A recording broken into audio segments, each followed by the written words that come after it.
திராவிட முன்னேற்றக் கழகம் தேர்தலில் நிற்பதற்காக தொடங்கப்பட்டதல்ல என்றும் ஜனநாயக முறைப்படி தொண்டர்களிடம் வாக்கெடுப்பு நடத்திய பின்னரே திமுக தேர்தல் களத்தில் நுழைந்தது என்றும் கட்சியின் செயல் தலைவர் மு.க.ஸ்டாலின் தெரிவித்தார். சென்னை அண்ணா அறிவாலயத்தில் நடைபெற்ற நிகழ்ச்சியில் திராவிட முன்னேற்றக் கழக வரலாறு என்ற நூலை வெளியிட்டு உரையாற்றிய அவர் இதனை குறிப்பிட்டார்.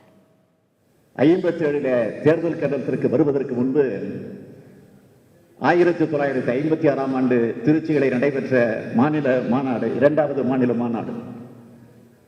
அந்த மாநாட்டிலே தான் அண்ணா அவர்கள் அங்கு திரண்டிருந்த நம்முடைய தோழர்களிடத்தில் களத்திலே நிற்கலாமா வேண்டாமா என்ற ஒரு கேள்வியை கேட்டு அதற்கு பிறகு ஒரு வாக்கெடுப்பு நடத்தினார்.